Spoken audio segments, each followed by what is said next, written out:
एक सुबह स्कूल की एक कक्षा में सभी बच्चे चुपचाप बैठे थे। उनकी teacher miss Sharma black board पर कुछ लिख रही थीं। उसी क्लास में रोहित नाम का लड़का जो सामने की बेंच पर बैठा था रो रहा था क्योंकि उसका पेन चोरी हो गया था। जब मिस शर्मा ने मुड़कर देखा तो उनका ध्यान एकदम से उस लड़के पर गया। वो तुरंत रोहित के पास गई और उससे उसके रोने का कारण पूछा। रोहित ने रोते रोते सारी बात बताई। टीचर ने क्लास ने उसके पेन के बारे में पूछा लेकिन किसी ने जवाब नहीं दिया और जिस लड़के ने पेन चुराया था उसने जल्दी से पेन को छुपा लिया। तब टीचर ने रोहित को बड़े प्यार से कहा, बेटा रोने से कुछ नहीं होगा। गलत बात का सामना करने के लिए हमें हिम्मत और ईमानदारी की जरूरत होती है।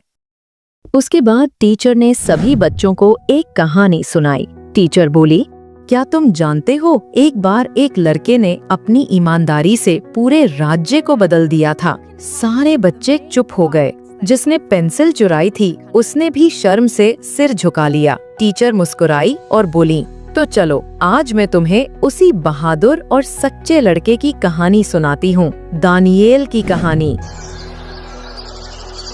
तो बहुत समय पहले की बात है। दानिएल नाम का एक युवक यरूशलेम में रहता था। उसकी उम्र लगभग 15 से 16 साल के आसपास थी और वो परमेश्वर पर बहुत विश्वास करता था।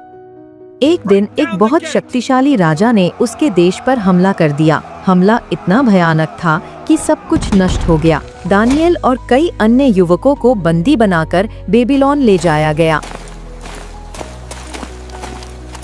वहाँ राजा नबूकदनेस्सर ने बंदी बनाकर लाए हुए कई युवाओं को महल में सेवा के लिए चुना। दानिएल भी उनमें से एक था। दानिएल बुद्धिमान और अपने विश्वास में अडिग था। दानिएल के साथ उसके कुछ दोस्त भी थे जो दानिएल के साथ ही बंदी बनाकर लाए गए थे। वो सब भी राजा के महल में काम करते थे। दानिएल अपने उसूलों का पक्का था, इसलिए उसने राजा का स्वादिष्ट भोजन खाने से मना कर दिया और कहा, हम केवल सब्जियां और पानी लेंगे।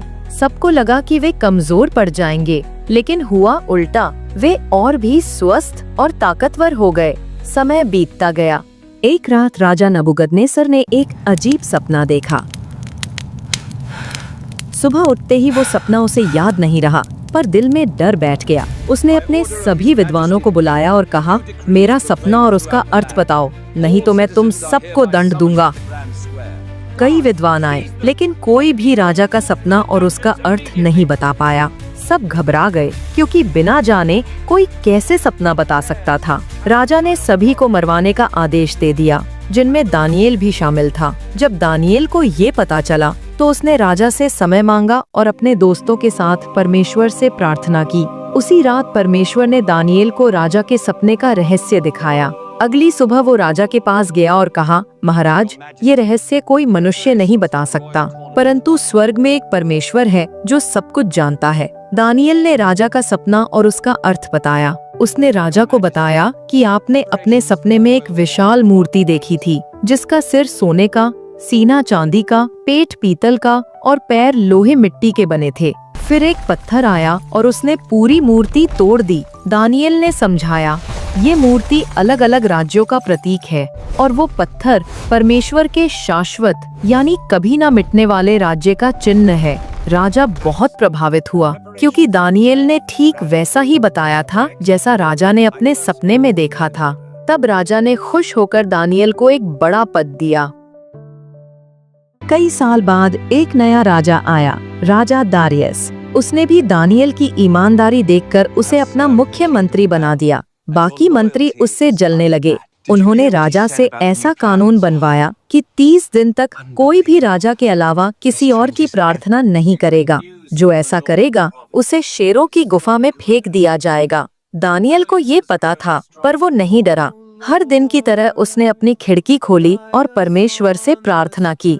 उसके दुश्मनों ने उसे देख लिया और राजा से शिकायत कर दी। राजा दारियस बहुत दुखी हुआ, पर कानून नहीं बदल सकता था।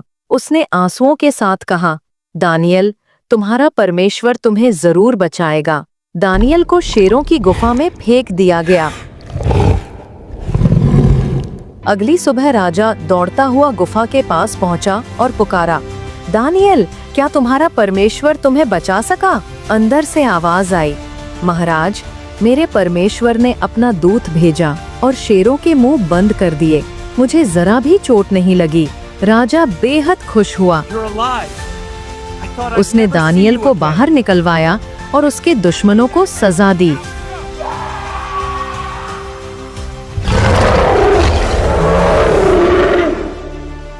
जब टीचर ने कहानी पूरी की तो कक्षा में गहरी शांति थी। सभी बच्चे ध्यान से सुन रहे थे। उन्होंने कहा, देखा बच्चों, दानियेल ने अपनी ईमानदारी और विश्वास से न केवल अपनी जान बचाई बल्कि पूरे राज्य को परमेश्वर की सच्चाई दिखाई। अगर उसने डरकर गलत रास्ता चुना होता तो ये चमत्कार कभी नहीं होता। उन्होंने उस बच्चे की ओर देखा जिसने पेन चुराया था।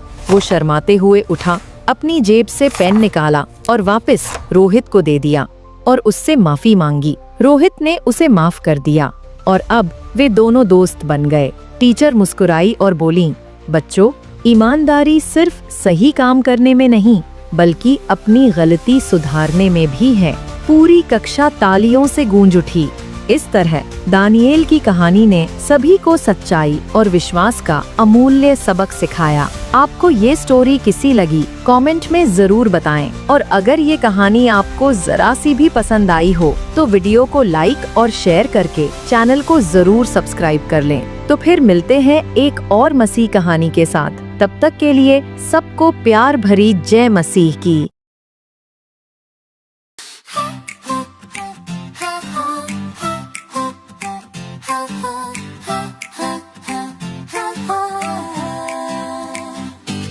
एक स्कूल की क्लास में सब बच्चे थे चुपचाप। टीचर ने सुनाई कहानी, दिल को छू गई बात। दानियेल नाम का लड़का था सच्चा और नेक, सारी मुसीबत में भी ना छोड़ा उसने। यीशु यीशु मेरे दिल का राजा,